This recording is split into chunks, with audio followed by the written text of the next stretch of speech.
Hello mga ka-legit Lover Gods, panibagong updates po tayo kung saan GMA Network abay agarang nag-public or nag-personal apologize dahil po sa isang reklamo na nakaabot sa kanilang himpilan. Ang lahat ng yan, but before that, if you haven't subscribed yet to my YouTube channel, please don't forget to like, share, and subscribe at i-hit mo na rin ang notification bell for more showbiz updates. Bago tayo magpatuloy, nais ko po munang ipaabot ang aking pasasalamat sa lahat po ng mga legit viewers, subscribers at ang lahat ng mga legit na nagmamahal at sumusubaybay sa lahat ng ating mga updates. Maraming salamat po sa inyong panonood. And for today's video, matapos ko pong maihatid sa inyo na ang isa sa mga programa ng GMA na inireklamo ng isang mayor ng Baliwag. Yung isang episode po kasi nila dun sa tinatawag na programa na Abot Kamay ang Pangarap, kung saan naroroon ang ina ni Cassie na si Miss Carmina Villaruel, ay nirereklamo po ng isang mayor ng Baliwag na parang ginamit po nilang katatawanan dito po sa isang episode nila ng Abot Kamay ang Pangarap. So dahil po dito ay naglabas ng dialogo or naglabas ng kanyang statement. Ito pong si Mayor ng Baliwag na nakarating po sa GMA Network. At dahil po dito ay hindi na pinaabot ng GMA Network na umabot pa ito sa MTRCB at maireklamo pa po sila. Ang ginawa po ng GMA, sabi dyan, GMA Network or GMA Drama Executive personally apologize to Baliwag Mayor over Abot Kamay ng Pangarap episode.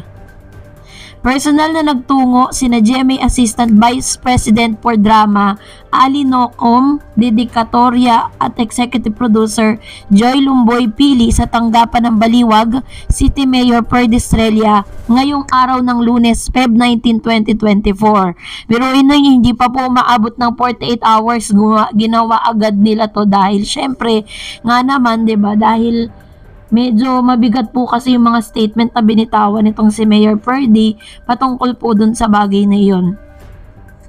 Ito ay upang humingi ng paumanhin sa isang episode na top rating kapuso drama series na Abot Kamay na Pangarap na hindi nagustuhan ni Mayor Estrella dahil ginawa umanong katatawanan ang serye ang pangalan ng kanilang lungsod.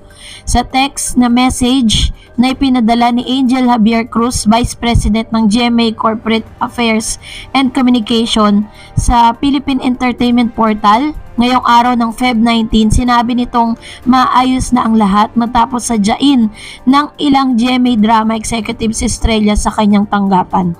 Maayos din daw silang tinanggap ng alkalde at tinanggap din ito ang kanilang taus-pusong paghingi ng paumanhin. Ayon kay Estrella, marami sa kanyang mga kababayan ang nanonood ng Abot Kamay na Pangarap, kaya naman nang malamang ginawang punchline ang Baliwag ay hindi siya nakapagpigil na itama ang maling interpretasyon sa kanilang lungsod. Mababasa din sa text message ni Angel sa PEP GMA AVP for Drama Ali na Dedicatoria and Executive Producer ng Joy Lumboy at Pili at Abot Kamay na Pangarap did a courtesy visit to the office of Baliwag Bulacan Mayor Perde Estrella to personally deliver the apology letter. They were warmly welcomed by the good mayor and heard the apology on behalf of the program. He said his constituents are viewers of Abot Kamay ng Pangarap, that's why they learn of the scene. He added his constituents, he added that program is welcome to tape future scenes in Baliwag. Thank you. Ayun. So, parang sinasabi po dito ng isa sa mga executives ng drama, GMABP drama, na nagkaroon na nga po ng parang nagkaroon na ng pag-uusap patungkol dito at tinanggap naman daw di umano ni Mayor Estrella ang apology na ipinadala ng kanilang tanggapan. So, noong Biyernes kasi Feb 16, naglabas ng isang official statement sa Facebook si Estrella para manawagan sa production ng Abot Kamay na Pangarap, ang seryeng pinagbibidahan ni Jillian Ward at Carmina Villaruel. Lumabas dito na hindi nagustuhan ni Estrella ang isang episode na umere sa GMA 7 noong Feb 14 kung saan ginawa raw katatawanan ang pangalan ng kanilang lungsod. So, para po mapanood niyo yung buong news na yan, panoorin niyo po yan sa aking sa aking isa sa mga YouTube channel, Celebrity Updates. At dahil dyan, narito naman ang ilan sa mga komento po ninyo patungkol naman sa ating last updates, So magre-react lang tayo. Unahin natin ang komento mula kay Mr. Romy Obispo. Good morning, Ma'am Dareds. Happy Monday po, ma'am. Wala nang pag-asa yung tahanang malapit ng mabura sa tanghalian. Dapat lang na magsara na yan kayo ng show. Base po sa isang news online, and dito po sa inulat ng Energy FM Baklitas, sinabi po nila na kinumpirma nila doon na matatapos na nga daw di umano ang kontrata ng It's Showtime sa GTV. So, pinaghahanda na rin ang It's Showtime para po ipalit bilang main noontime program ng GMA. So, magkakaroon ng swap. Hindi natin alam kung isa-swap ang tape or tuluyan na silang ire-revamp dito po sa oras ng noontime. Pero, as far as I know, na hanggang December pa po yung kanilang contract. Sabi naman ni Tyler Florence, tiyak na mangyayari yung Aldab Days na halos sa kanila na lang manonood kasi pansin ko talagang hindi na ganun kainteresado ang tao sa EB kasi halos di na pinag-uusapan yung programa at sa mga segments nito. Di katulad ng Showtime, laging trending na pag-iiwanan din ng EB ng milya-milya ng Showtime sa live online views. Try nyo i-check lagi ang views nila kumpara sa Showtime. Pero wala halos nanonood online, yung tahanang pinakamasaya. Actually, pag kinumpare mo talaga, may kataasan po talaga yung viewership, lalo-lalo na sa segment po nung Especially For You ng It's Showtime. Napakalakas po nun ngayon.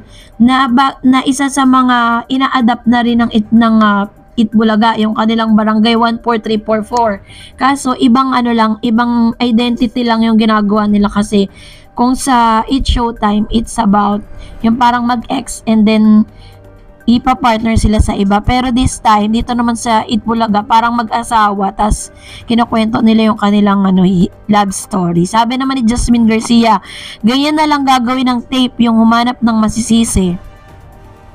Di lang sila marunong magbayad, pati mga host at empleyado, dami nila hindi binayaran. Ayun. So, yun po yung, kasi parang pagkatapos umalis ni Mr. T, ni Mr. Tobiera, dun po sa Undertape, kasi base po dun sa isang pep news, sinabi niya na nag-resign or umalis. Kasi wala pong sinabing resign kumbaga umalis. So, parang wala pang malinaw kung tinanggal ba siya or nag-resign siya. Kasi magkaiba yun eh.